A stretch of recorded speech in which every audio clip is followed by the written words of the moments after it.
अस्सलाम वालेकुम दोस्तों। आज हम जानते हैं कि हमारी दुनिया में 7 कंटिनेंट यानी बरआज़म मौजूद हैं।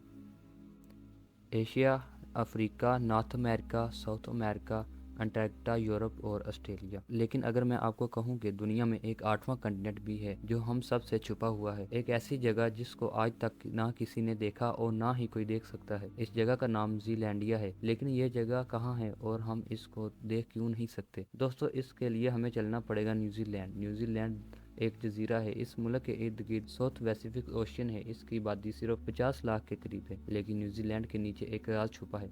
दोस्तों, न्यूजीलैंड के नीचे साउथ पैसिफिक ओशियन की गहरे समंदर में ज़ीलैंडिया छुपा हुआ है, बल्कि ये कहना चाहिए कि डूबा हुआ है। हमारी दुनिया का बहुत बड़ा हिस्सा जिसमें पहाड़, जंगल, आबशारें कभी सब मौजूद था, वो सब समंदर के 3,500 फीट नीचे डूब चुका है। इसका रकबा 50 लाख स्क्वायर किलोमीटर था। साइंटिस्ट का मानना है कि करोड़ों साल पहले ये जगह समंदर के नीचे डूब गई थी।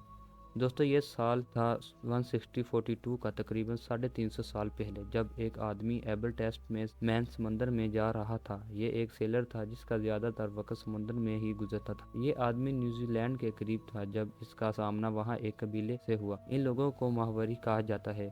यही वो वक्त था जब दुनिया की नज़रें इस जगह पर पड़ी थी। इसके बाद एक British map maker James cook को भी इस तरफ भेजा गया। उसने वैसे तो ज़मीन से सूरज का फासला कैलकुलेट करना था, लेकिन इसने ज़ीलैंडिया के मतलब भी थोड़ी बहुत रिसर्च की। लेकिन ज़ीलैंडिया के मतलब असल काम स्काईलैंड के एक आदमी सर्जम सेक्टर ने शुरू किया था। 1895 में ये आदमी समंदर के इस हिस्से में जा रहा था और इसी ने दावा किया था कि न्यूजीलैंड दरअसल ज़मीन के एक ऐसी जगह पर बना हुआ है जो समंदर में डूब चुकी है। बहरहाल वक्त गुजरता गया और इस जगह कई जियोलॉजिस्ट को भेजा गया, और एक चीज़ जो इन लोगों ने नोट की वो ये थी कि यहाँ समंदर के नीचे जो जगह थी, जो पत्थर वगैरह थे, वो कॉन्टिनेंट क्रस्ट से मिलते जुलते हैं।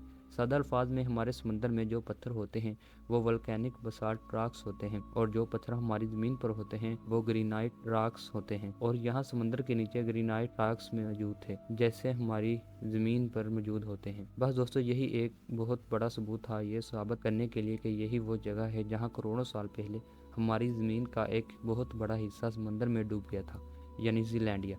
वैसे तो हम इसको आज देख नहीं सकते, लेकिन आज भी ज़ीलैंडिया के कुछ हिस्से हमें नज़र आते हैं, जैसा कि न्यूजीलैंड, जो दरअसल ज़ीलैंडिया का ही हिस्सा है। अब सवाल ये पैदा होता है कि ज़ीलैंडिया समंदर में डूबा कैसे? दोस्तों, आज से करोड़ों साल पहले हमारी ज़मीन पर एक कॉन्टिनेंट होता था जिसे पेंजिया कहते हैं, लेकिन फिर टेक्टोनिक एक्टिविटीज़ की वजह से ये कॉन्टिनेंट टूट कर दो हिस्सों में बंट गया, लोरेशिया और गंडवाना। ज़ीलैंडिया दरअसल गंडवाना का हिस्सा था। बाद में गंडवाना भी कई हिस्सों में तकसीम हो गया और ज़ीलैंडिया भी अलहदा हो गया। वक्त के साथ साथ ज़ीलैंडिया की ज़मीन का क्रस्ट पतला होता गया, ये समंदर में डूबना शुरू हो गया और आखिर ज़मीन का इतना बड़ा हिस्सा टुकड़ा टुकड़ा होकर समंदर के अंदर डूब गया। आज बहुत से साइंटिस्ट इस बात पर जोर दे रहे हैं कि ज़ीलैंडिया को 8वां कॉन्टिनेंट डिक्लेयर किया जाए। फिलहाल इसकी कोई चांस मौजूद नहीं है। बहरहाल ज़ीलैंडिया ज़मीन का एक अनदेखा हिस्सा है जो कभी हमारी ज़मीन में मौजूद होता था, लेकिन आज ये समंदर की गहराइयों में डूबा हुआ है।